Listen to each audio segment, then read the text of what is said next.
মেয়েদেরকে আল্লাহ তাআলা ঘরের ভিতরে থাকতে বলেছেন। যদি কোনো প্রয়োজনে ঘর থেকে বাহির হয় তাহলে ঘরের পরিবেশ নিয়ে তাদেরকে বাহির আসতে হবে। এরকম হয়ে হাল্লা চিল্লাচিল্লি করলে পর্দার খেলাফ হবে, সওয়াবের বদলে পাপ হবে। আমি সম্মানিত মা বোনদের অনুরোধ করে বলবো, আপনারা জবানকে কন্ট্রোল করেন, জবানকে বন্ধ রাখেন, আপাতত ইশারা দিয়ে কাজ করেন। আমি তাদেরকে শ্রদ্ধা জ্ঞাপন করে এই মুহূর্তে জানতে চাচ্ছি আপনারা সকলে কেমন আছেন। যে আল্লাহ তাআলা শারীরিক সুস্থতা, মানসিক প্রশান্তি লাভের জন্য, প্রশান্তি এই কারণেই বলতেছি, গত বছর এই সময় যখন আমরা মাহফিল করতেছিলাম, আমরা বক্তারা শারীরিক সুস্থতা থাকার পরেও মনের মধ্যে একটা অস্থিরতা কাজ করত গত বছর এই সময়। কিন্তু এই বছর কিন্তু অস্থিরতা না, একটা প্রশান্তি এসেছে। যেরকম ঠিক কিনা? যে আল্লাহ শারীরিক সুস্থতা এবং মানসিক প্রশান্তি সহকারে আজকের জান্নাতের বাগানে আমাদের কবুল করলেন, আমরা সে আল্লাহর উপরে খুশি না বেজার? তাহলে জবান খুলে সমস্বরে সকলে বলবো, রব্বানা লাকাল হামদ হামদান কাসীরান তাইয়িবান মুবারাকান ফীহি। আমরা আল্লাহর প্রশংসা করলাম এই কারণেই যে আল্লাহ তাআলা আমাদেরকে জন্মগতভাবে মুসলমানের ঘরে কবুল করেছেন। এই দুনিয়াতে আসার আগে কিন্তু আমরা আর একটা জগতে ছিলাম না? মনে নাই? মনে আছে? কিন্তু বিশ্বাস করি। আপনারা কি বিশ্বাস করেন না? সেই জগতের নাম হলো আলমে আরওয়াহ। এই রুহের জগতে আল্লাহ আমাদেরকে অত্যন্ত ভালোবেসেছেন। আল্লাহর ভালোবাসা আমরা অর্জন করেছি রুহের জগতে, যে ভালোবাসার ফলশ্রুতিতে আল্লাহ তাআলা দুনিয়াতে আমাদেরকে আল্লাহর পছন্দনীয় ইসলাম মুসলমানের ঘরে আল্লাহ আমাদের কবুল করেছেন। আল্লাহ কিন্তু বলেছেন, ইন্না দীনা ইনদাল্লাহিল ইসলাম। আল্লাহর মনোনীত জীবন বিধানের নাম কি? কথা যদি না বলেন আপনি বোবা শয়তান হবেন। কারণ এই হক কথা বলতে আপনাদের জবান বন্ধ কে রাখতেছে? এই জন্য কথা বলা লাগবে। আমার কথাকে আপনারা বুঝতে পারতেছেন? এটা আমার কথা না, আল্লাহর কথা। আল্লাহর মনোনীত জীবন বিধান ধর্মের নাম কি? ইসলাম। আর সেই ইসলামের ভিতরে আল্লাহ আমাদেরকে মুসলমান হিসাবে কবুল করেছেন। এখানে আমরা বুঝতে পারলাম যে আল্লাহ আমাদের পক্ষে না বিপক্ষে? তাহলে রুহের জগতে আল্লাহ আমাদের পক্ষে, দুনিয়ার জগতে আল্লাহ আমাদের, কবরের জগতে আল্লাহ আমাদের বিপক্ষে যাবে না। এইটুকু বিশ্বাস নিয়ে আমরা আল্লাহর দরবারে শুকর গুজার করছি, আলহামদুলিল্লাহ। কি মনে হয় আপনাকে? কি মনে হয় কবরের জগতে আল্লাহ আমাদের বিপক্ষে থাকবেন? কারণ রুহের জগতেই বিপক্ষে নাই, দুনিয়ার জগতেও বিপক্ষে নাই, কবরের জগতে আমাদের পক্ষ নিয়ে আল্লাহ আমাদেরকে জান্নাতের মধ্যে কবুল করে নেবেন ইনশাআল্লাহ। এ কথা বলার যুক্তি হলো, দলিল হলো যে দুনিয়াতে আল্লাহ আমাদেরকে আজকে দুনিয়ার কাজ কামকে বাদ দিয়া এই জান্নাতের বাগানে কবুল করছেন। ঠিক কিনা বলেন? আপনারা কি মনে করেন যে এখানে আপনারা নিজের ইচ্ছা আইছেন? না, ইচ্ছা থাকলেও হয় না। আল্লাহ যদি কবুল না করে, ঠিক কিনা বলেন? যার প্রমাণ আল্লাহ কোরআনে দিয়েছেন, মা আসাবাকা মিন হাসানাতিন ফামিনাল্লাহ। বান্দা বান্দির দ্বারা যখন কোনো ভালো কাজ হয়, এ কাজ বান্দা বান্দি করে না, বরং আল্লাহ করায়। এই মুহূর্তে আমরা যে জায়গায় বসে আছি ওয়াজ শুনতেছি, এই কাজটা ভালো কাজ না খারাপ কাজ? তাহলে এই ভালো কাজ কে করালো? আল্লাহ। জোরে বলেন কে? তাহলে আমাদের মতন পাপিষ্ট মানুষের দ্বারা আল্লাহ যদি জান্নাতের বাগানে বসে ভালো কাজ করার তৌফিক দেয়, বিশ্বাস করব আল্লাহ আমাদের প্রতি এখনো খুশি আছেন। জোরে কোন ঠিক কিনা? আল্লাহ যদি বেজার থাকতেন আমরা এই জায়গায় আসতে পারতাম না।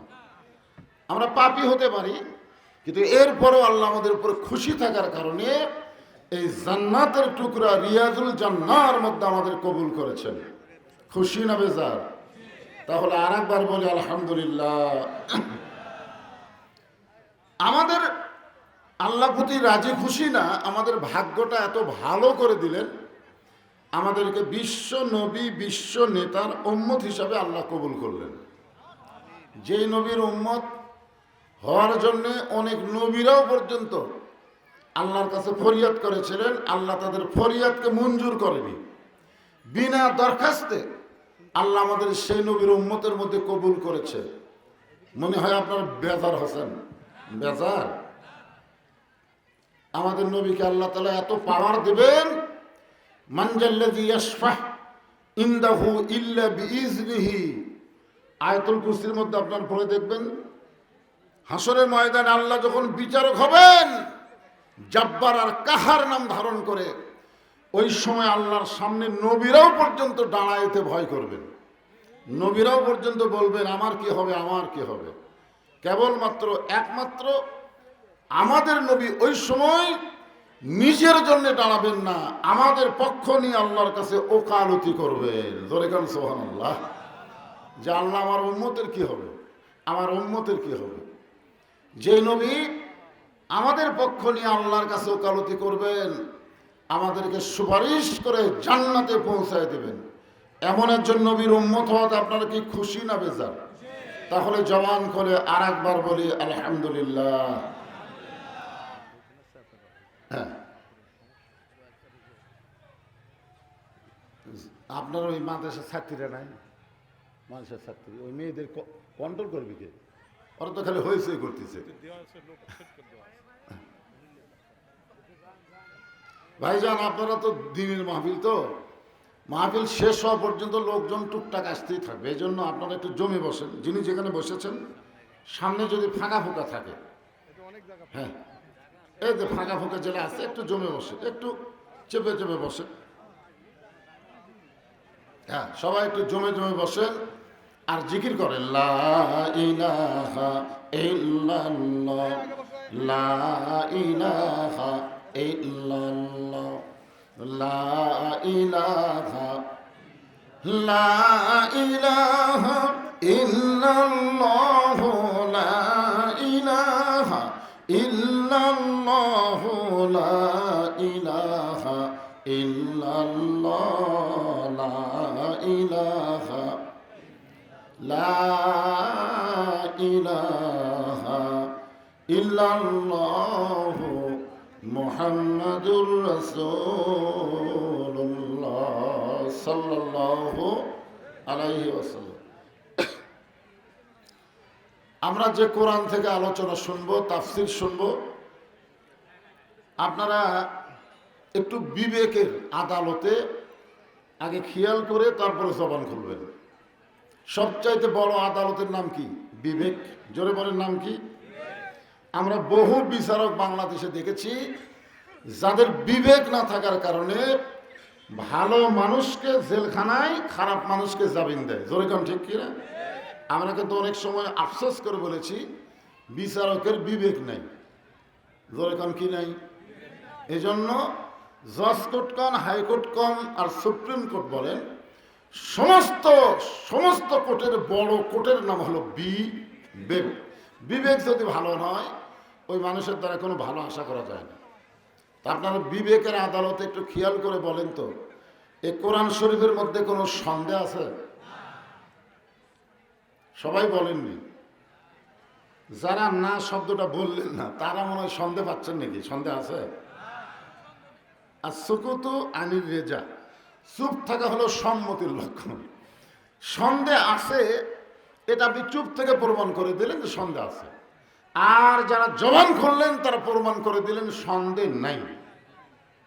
আর একবার চান্স নেন, এই কোরআন শরীফের মধ্যে কোনো সন্দেহ আছে? এই কোরআনের মধ্যে কোনো ধোঁকা আছে? ধোঁকা?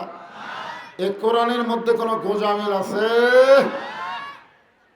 এখন আপনারা বলেন, এই কোরআনের সঙ্গে যার সম্পর্ক নাই আর যার সম্পর্ক কোরআনের সাথে, এই দুইটা কি এক? আমাদের বাংলাদেশের কিছু কিছু নেতা বলতেছে কোরআনের সাথে রাজনীতির কোনো সম্পর্ক নাই। কোরআনের সাথে বলে রাজনীতির সম্পর্ক নাই, ইসলামের সাথে রাজনীতির কোনো সম্পর্ক নাই। এই যে একটা গাঁজাখুরি গল্প করতেছে, আপনারা বলেন তো এটা কি ভালো কথা? এটা চরম মুনাফিকি কুফুরি বাক্য। জোরে কোন কথা ঠিক কিনা? তুমি একটা সাধারণ মানুষ, তোমার নামের সাথে ইসলামের সম্পর্ক আছে। তুমি দেখো, যে লোকটা বলছে ইসলামের সাথে রাজনীতির সম্পর্ক নাই, আর নামের সাথেই কিন্তু ইসলামের সম্পর্ক আছে। তাহলে বিশাল রাজনীতি, তুমি ছোট্ট একটা মানুষ, তোমার নামের মধ্যে যদি ইসলাম থাকে, তাহলে এত বড় একটা রাজনীতি, তার মধ্যে ইসলাম নাই? যেরকম আছে না নাই? এ কথা কারা বলতেছে? যারা পবিত্র কোরআনকে সন্দেহমুক্ত কিতাব মানতে পারতেছে না, বলতেও পারতেছে না। যেরকম ঠিক কিনা? আজকে আপনারা বলেন, সেই কোরআন থেকে ছোট্ট একটা সূরা আপনাদের সামনে আলোচনা করব। কারণ আমাকে জোহরের পরে তুলে দেওয়া হয়েছে আসর পর্যন্ত। জোরে বলেন কি পর্যন্ত? আসর। সামনে যে নামাজ আসতেছে, এই নামাজের নাম কি? আসর। আর আজকে যে সূরা থেকে আলোচনা হবে, এই সূরাটার নামও হলো আসর। নামাজের নাম, সূরার নাম এখানে মিলে গেছে। আসর মানে হলো সময়। যেরকম আসর মানে কি? সময়। গত বছরের সময় আর এই বছরের সময় মোটামুটি একটা পরিবর্তন দেখা যাচ্ছে। যেরকম ঠিক কিনা? গত বছর অস্থির, এবছর প্রশান্তি। তাহলে বোঝা যাচ্ছে সময়ের গুরুত্ব আছে না নাই? এখন আগামীতে এমন একটা সময় আল্লাহ আমাদেরকে দিবে যে শুধু কোরআনের আওয়াজ শুনবো না, কোরআন মোতাবেক আমরা চলতেও পারবো। জোরে কোন কথা ঠিক কিনা? খালি শোনার জন্য বক্তা ওয়াজ করবে, শ্রোতারা শুনবে, এই কারণে আল্লাহ কোরআন দেয়নি। কোরআন দিয়েছে কি জন্যে? অনুনাজ্জিলু মিনাল কুরআনি মা হুয়া শিফাউ ওয়া রাহমাতুল লিল মুমিনিন। এখানে আল্লাহ কিন্তু কোট করেছে মুমিনিন, শুধুমাত্র মুমিন। আমার সামনে যারা বসে আছেন, আমরা সবাই কি মুমিন? আমরা সবাই ইমানদার, আমরা সবাই মুসলমান। সেই পবিত্র কোরআনের ছোট্ট একটা সূরা আসর। আসর মানে হলো সময়। যেরকম আসর মানে কি? আল্লাহ সময়কে অত্যন্ত গুরুত্ব দিয়ে শপথ করলেন। খুব খেয়াল করবেন, সময়ের গুরুত্ব আছে না নাই? আছে। 48 বছর আগে আব্দুল্লাহ আলিম একটা গান গাইছিল এই সময়কে নিয়ে। তখন আমি বুঝবার পারিনি, এখন এই বুড়া বয়সে বুঝতেছি। কারণ সব সময় কিন্তু সব জিনিসের গুরুত্ব থাকে না। চোখ থাকতে মানুষের চোখের গুরুত্ব থাকে না, কান থাকতে মানুষের কানের গুরুত্ব থাকে না, যৌবন বয়সে মানুষ বার্ধক্যের গুরুত্ব বোঝে না। ধরে গান ঠিক কিনা? তখন জুয়ান ছিলাম তো, আব্দুল আলিমের গান খালি গান মনে করছি, কিন্তু এখন এই বয়সে এসে দেখতেছি না, গান না, সময় নিয়ে একটা কঠিন কথা। মিশে মায়াই বন্দি থাইকা করলাম কত খেলা, পশ্চিমে তাকায়া দেখো তোমার ডুইবা গেছে বেলা। বেলা মানে কি? সময়। বেলা মানে সময়। পশ্চিম দিকে তাকায় দেখো তোমার হায়াতের জীবনের ডুইবে গেছে বেলা। এক পলকের নাই ভরসা। এক পলক। কয় পলক? খালি এদিক থেকে এদিক হওয়ার পর্যন্ত সময় আল্লাহ না দিতে পারে। যে কোনো সময় আমাদের হায়াতকে আল্লাহ শেষ করে দিবার পারে। পারে কি পারে না? জোরে করেন। কিন্তু আমরা কি ওই খেয়াল করি? হ্যাঁ, গানের মধ্যে আব্দুল আলিম কইছে, আমি তখন গানই মনে করছি, এখন থেকে না গান না। এক পলকের নাই ভরসা, মিশে সকল আশা, কখন বুঝে দারুণ ঝড়ে ভাঙবে তোমার বাসা। এই সময়ের শপথ করলেন আল্লাহ। সময় অত্যন্ত গুরুত্বপূর্ণ। যারা যুবক আছো, আজকে তোমরা সময়ের দাম দিচ্ছ না। আমাদের মতন যখন বয়স হবে তখন তোমরা বুঝতে পারবে সময় কত দামি। জোরেগান ঠিক না? আজকে বুঝতেছো না, যৌবন বয়সে তো মনে করতে যে কি হনুরে। হাসিনা যেরকম 24 সালে বোঝনি, 41 সাল পর্যন্ত সময় দিছিল। জোরেগান কথা ঠিক না? হাসিনা কিন্তু 24 সালের শুরুতে নির্বাচন করলো। জোরেগান কথা ঠিক না? নির্বাচন করলো না 5 বছর থাকার জন্যে। 5 বছর বৈধভাবে থাকবে, কিন্তু ওনারা সবসময় একটা চেষ্টা করতেছিল 41। জোরে বলেন কোন 40? 41। মানে সময়ের খুব গুরুত্ব দিছে নাকি? বর্তমানকে গুরুত্ব দিছে হাসিনা। আওয়ামী লীগ সরকার বর্তমানকে গুরুত্ব দিছে। বর্তমানকে গুরুত্ব দিয়ে ভবিষ্যৎ সময়কে তারা ভুলে গেছে। আপনাদের জীবনে 3টা সময় খেয়াল করবেন। একটা হলো অতীতকাল, একটা কি কাল? অতীতকাল। একটা কি কাল? বর্তমান কাল। আর একটা কি কাল? ভবিষ্যৎ। আমরা অতীতকালকে পাড়ি দিয়ে বর্তমানে এসে ভবিষ্যৎকে ভুলে গেছি।